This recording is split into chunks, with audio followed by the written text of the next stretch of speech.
Hello, my name is Trevin Krause. I'm 22 years old from San Diego, California. I went to Berklee College of Music for guitar and music production, and this is my story.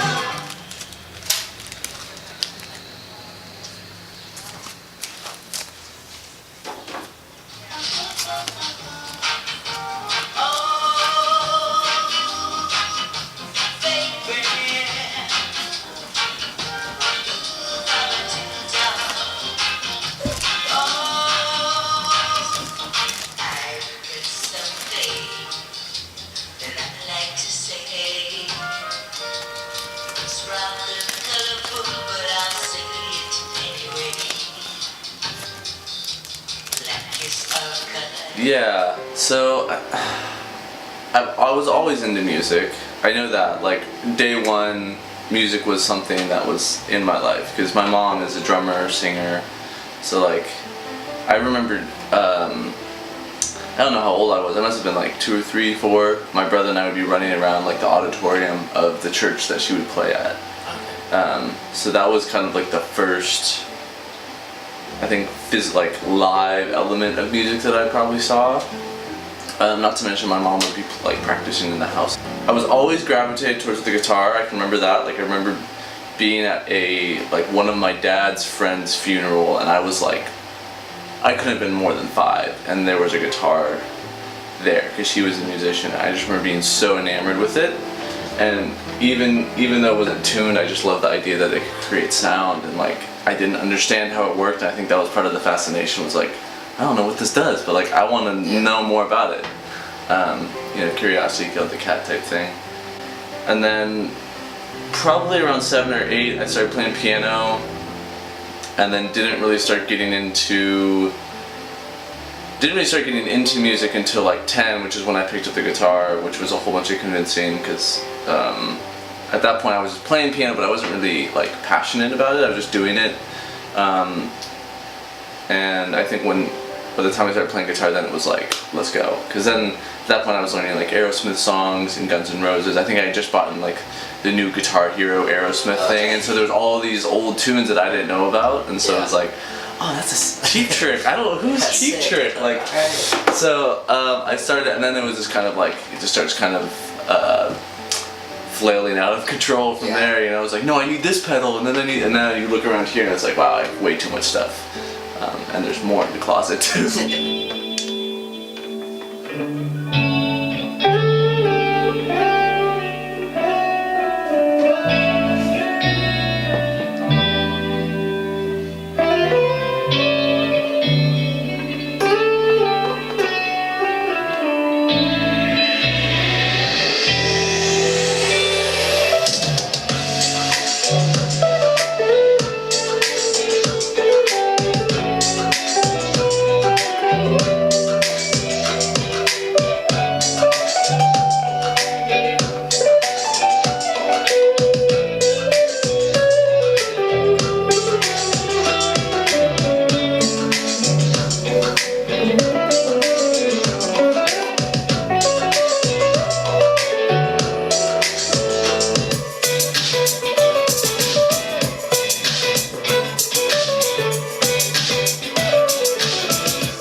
Like for me here in this particular setting, it's very much probably just what I'm listening to. So new songs that come out, something I hear on the radio, it could just be literally like 2 seconds of one part of a song, and it's like, oh, that's a really killer line, and I just want to like basically steal it, but not like steal. You're borrowing it, and you're making it. I mean, music for the past 100 years has basically just been people stealing other people's music and making it better. Yeah. You can look that up. I mean, that's why there's so many lawsuits now too. That's a whole other conversation, but For me, it's like being inspired by other artists, and that's not necessarily limited to just like musical artists. Sometimes it's visual artists, sometimes it's like physical art, like sculptures or architecture. I'm into all sorts of like art and its different different facets, I guess. And I think it kind of manifests itself differently on the screen. Which is such an interesting thing to think about, because usually, you know, a band or music is written with like groups of people. They sit down with a guitar and they're strumming chords and they're, oh, we could do this. Whereas a lot of it starts here and then it just kind of all like, I just kind of vomit it all onto the screen and somehow it creates itself. When I'm working with another artist, whether it's a singer or another producer or even just a guitar player, there's a lot more coordination that has to happen. From working with a songwriter, a singer, there's definitely, hey, what's going on in your life? What's pissing you off? What's in here? What's going on in here? Because that's really what it's all about. And then I'll kind of go from there and create that around that idea. If I have a song and I'm getting another artist to play on it, like a guitar player, it's very much about getting their like signature sound to come through on there. Because obviously, like, I can play guitar, I can play piano, but getting another guitar player to do it, there's a different element there, and I'm trying to capture that. And so it's a lot like kind of trying to take a picture of something that you can't like really capture. So sometimes it will take, you know, an hour to get 5 seconds of something, but like that 5 seconds is like bomb, you know, and you're like, yeah, that is it.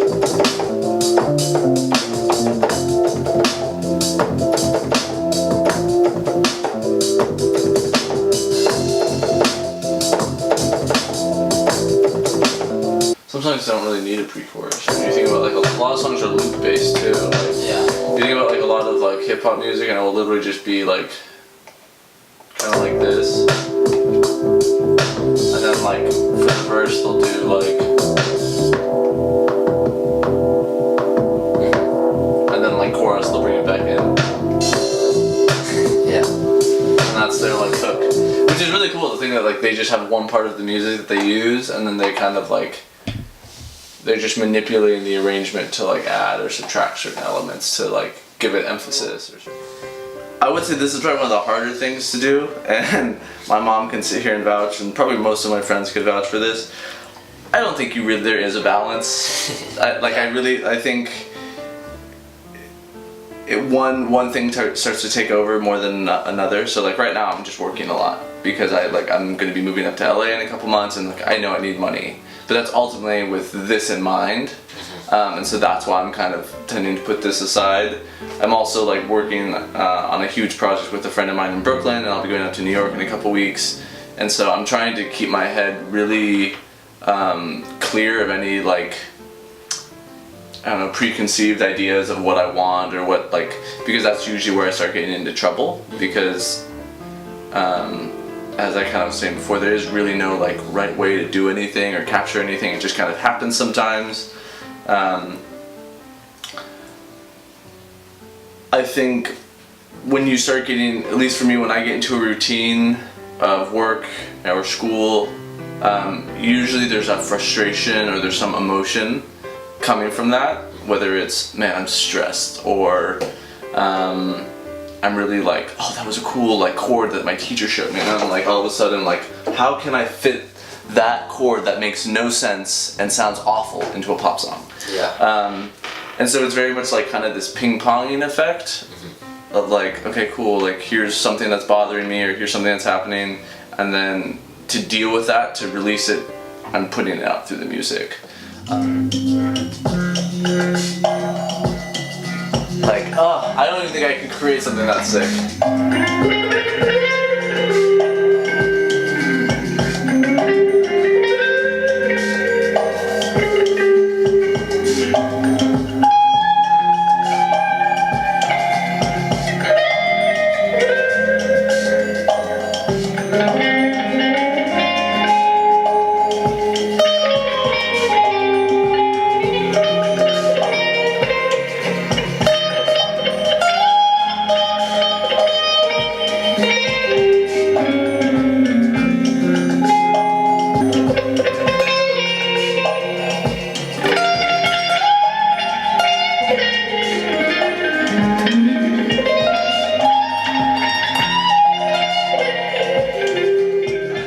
say I'm often overwhelmed from life, and I think that goes back to being kind of an empath. Is like, you know, you see stuff happening in the world, and like I want to help, but like I don't have the finances to do that, or like the tools, and so it's like, man, if I could write a song, or even like take that emotion and put that into a song, well, maybe that would help people somehow. I think the level of like how overwhelmed I am varies. Like I would say, like recently I've been pretty chill. Like I've been great. But when I was at school, like I was very overwhelmed because I was trying to balance school, work, music, social life, and it's like you can't really do that without sacrificing some of them. And yeah, so I think, and I this would probably go for most of my friends at school. I think they're often very overwhelmed by life, and even not life as a whole, but like the music industry, because that's a very daunting like area too. Because there's a bunch of people that are really really good at music that aren't doing, you know, they're not making any progress in life, and that's not their fault. That's just the result of how difficult the industry is. And so even as someone, like, you go to school to learn music, that's still the world that you're getting into. It doesn't matter that you have that education. I mean, yeah, you have that little like checkbox that you have a degree or that you have that education, but there's some kid at home who's just been playing guitar for days and he's equally as good, if not better, because he didn't have that he didn't have as much pressure to do well in school, or to work or whatever it is. And so I think that overwhelming nature starts to affect, I mean, this might start bleeding into another question, but that's where you start getting, people trying to kind of escape from certain realities and trying to like, get out of their head and they start trying to like escape from their own world, and it's really hard to do that without some sort of like third-party element, whether that's music, whether that's substance, whether that's friends, whether that's food. It could be anything. But that starts to kind of become like a gray area.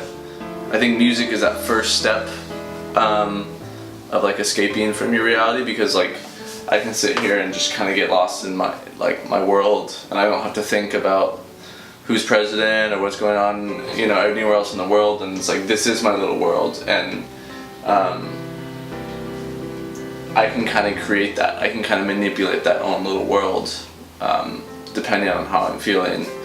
But once that doesn't do it, or once 2 weeks goes by and I'm not working on anything, well, then you're looking for something else to do that, and that gets tricky, because then you start getting the substance, and like especially at school, there's I would say like smoking is huge. Cigarettes, weed, like all of it is really like, I mean, kids fresh out of high school that have never done it in their lives, they get there and all of a sudden like they're like a pack-a-day smoker, or like they're buying an ounce every week, and it's like, okay, this is not a healthy way to live, but like this is kind of what this they have to do that to kind of step out of the reality. And I think with a lot of musicians specifically, they think certain substances help them make them play better, or they think they're playing better, but ultimately it's giving them a different perspective on what they're doing.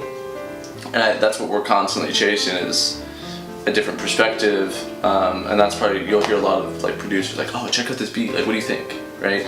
Because they want to know they want to get your perspective on that thing that their little world that they just created, and they want to know if you're like taken to that world. Yeah. And it starts getting really like, a lot of like mental knots of like, oh, was that good enough? Like, maybe I could do this better, which is like a good thing, because you start pushing yourself, but then like there's no stop sign to say, hey, you're pushing yourself too hard. Yeah. And I've seen a lot of like my dear friends like burn themselves out real quickly, just because they think that like they just have to grind and grind and grind. I would, yes, yeah. Like there's sometimes I'll do something and it's like, wow, I didn't even know I was capable of that. And there's like a little bit of like a euphoria. It's like, nice, like yeah. That felt good. But then like the next day it's like, why would I do that? That's stupid. I end up deleting that. And so it is that give and take again. When it comes to releasing music, I would say there's very few, even if it's like, I could have people that I admire come up to me and go like, dude, that's a really sick track. Like, I don't know how you did that, but like, props to you. And that feels really good, but then it's also like, I know they think they like it, but like I just think that kick drum's a little too loud. And like that will be enough for me to like come back to this and try to like one up myself. Yeah. And so that's kind of part of that like tug of war.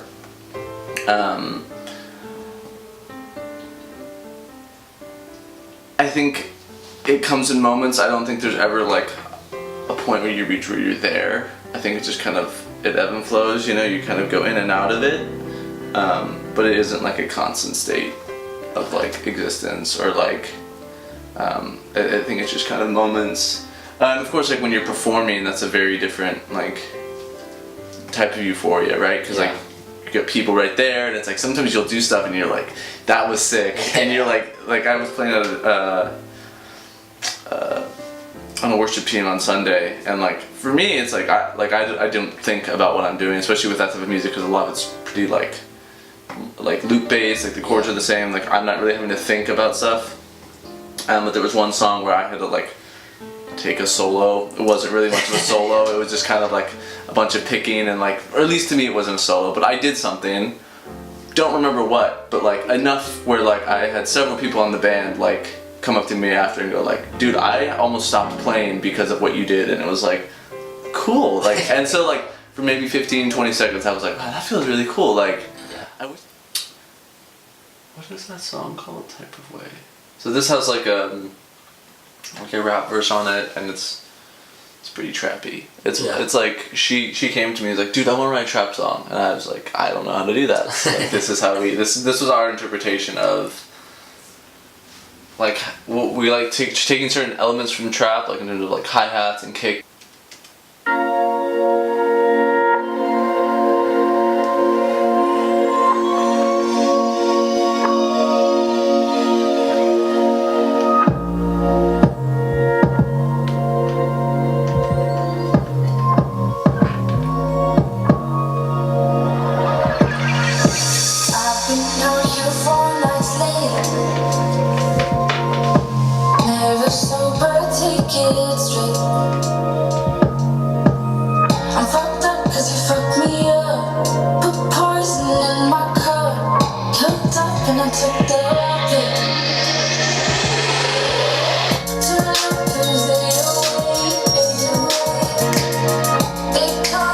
That's one of the decisions that like we had the songs just as this for a year before we added the snaps. And it's like, it seems kind of like intuitive to add that. I woke up with a couple of missed calls from you this super different. Yeah. But like, you got me stuck on the verge of picking up, trying to gather the courage. you should wait, dude, she does some stuff. Her voice is stupid.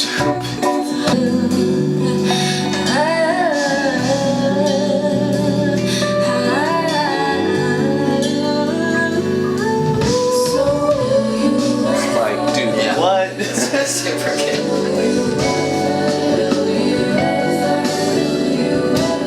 So you can, that's why I dropped $500 in a round trip plane ticket to New York, man. Like, there's not a lot of people that can do that so comfortably and would think to do that in a song, right? Like, who thinks to like walk up that? I don't. Berkeley had they had a counseling department. They had all the things. They had all the right things in place for that. I just think being an artist is one of the like most confusing, kind of like unreliable sort of mindsets to be in. Keep in mind the school is kind of constantly changing there for me. I noticed that like when I got there in 2016 to when I left like end of last year, like the type of people that were being accepted changed. The environment like physically was being changed. Like the school was putting their money, and you could tell that the school was trying to become more commercialized. The acceptance rate doubled since I was there. 3 years it doubled from 33% to almost 65 or something. So clearly the school was trying to like do something differently. And I think maybe I was just kind of caught in the crosshairs of that transition. And so maybe that's why I was a little, and I don't like what the school was becoming, and that's why I left. And so maybe that progression was, you know, every month or every semester it started getting worse and worse and worse for me, but that was just because that was how I viewed it. I know a lot of people there that really do like the school and are really learning a lot from it. I think a lot of people like to create an image of themselves using Instagram or Facebook, or an image of themselves or their art, but then in actuality it's not how it is, and so then it comes off super disingenuine. And I don't really like that at all. If you're not going to do something genuinely, just don't do it at all. Yeah. Especially with art, because that's like the whole point of art, is to do it like super raw and super like genuine. And so that was kind of like a big part of why I wanted to remove myself from that environment, was because there was a lot of people there for the wrong reasons, but that ended up affecting my experience there, which is kind of messed up if you ask me. And I think there's a lot of there are definitely a lot of people that struggle with mental health issues there, and I think, one, they're not acknowledged because it's considered weak, or like, so like a stigma. Yeah, like it's looked down upon a little bit, which is really kind of like messed up. I don't know that I've ever like really struggled with anything too. I mean, just kind of like the basics: anxiety, depression, stress. But that's just like, you know, you're living in a metropolitan area, like you're working like 4 days a week, you're going to school, you're trying to jam, like that's what's gonna happen. You start putting too much stuff on your plate, and like the plate's gonna crack, you know. But I definitely know, like, I had a lot of friends that like were really you know, like clinically like depressed or something, and they like would just, you know, they couldn't show up for class type of thing. They were just so like anxious to like walk out of their apartment or whatever. And so that's where it's like, well, okay, is that them, or is that the environment that they're in? And if it's the environment, why isn't Berkeley, or why aren't people trying to create a better environment? Because then they're not necessarily expressing themselves, or they're not getting the value of that education, which is really kind of a bummer, because there are like a lot of great teachers there, and there's a lot of information. But if the school is creating this barrier of reputation that's pushing people away, then what's the point of all of it, right? It should be a super open environment. It should be super welcoming. And I think that there was kind of this teeter-totter thing there, because Berkeley in the past was known for being this super kind of hard-ass, like super like kind of jazz-based school, and the people that would teach there were like, they were like ball busters, you know. They were there to just, yeah, you suck, you will never be good, and that was their job, was literally just to tell you that you're bad, just so that would make you play better. But like ultimately, if you're telling that to someone who's like struggles with depression, like that's really going to mess with their head, and like probably not in a way that you want. And unfortunately, I think there were a couple cases of kids that like that ended up kind of ruining their lives, either like physically or just like emotionally. Even teachers too, like I know several teachers that had to leave for mental health reasons because it was just too much. I think it ultimately comes back to like the industry that the music industry is now, which is, it's an industry from 35 years ago, but with like modern day elements, and it's not really evolving, and so you kind of have this weird, like, I don't know, it's just, there's a lot of chaos happening, right? You have streaming services that are not paying anything to the artists, but somehow the artist is supposed to make a living doing this. I thought this year was a really great year for Grammys in terms of like social awareness. I think there's a lot of cool things happening. The fact that Drake basically said like, F all of you, like none of this matters. Like there's people that are like better than me that have no recognition at all, and I was like, that's like props to you, man. You know, like that takes, for someone like him to go say that in front of the world, I think is really really cool, really admirable. But I mean, even years ago, like John Mayer like won, but like Alicia Keys really should have won, and so like they split up the award, and it was like, I think by kind of breaking down that hierarchy of like, you're a winner, I'm a loser, you start kind of like leveling out the playing field. Because at the end of the day, we're all artists just trying to like express something, and the fact that there's an award ceremony to like celebrate it, I think is really kind of kind of foolish, but that's just the world we live in.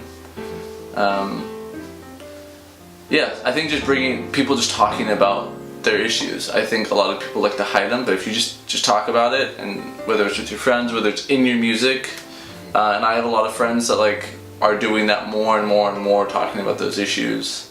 I think it's just important not to like glamorize that.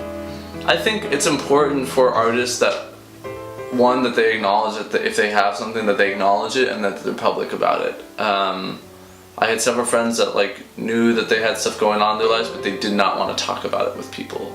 And I don't know why that was. I think it is because of that stigma a little bit. They're kind of afraid because it's the unknown. But I think the more people talk about it and the more people open up about it, the more you can educate other people about it. And ultimately you can learn ways to resolve certain issues.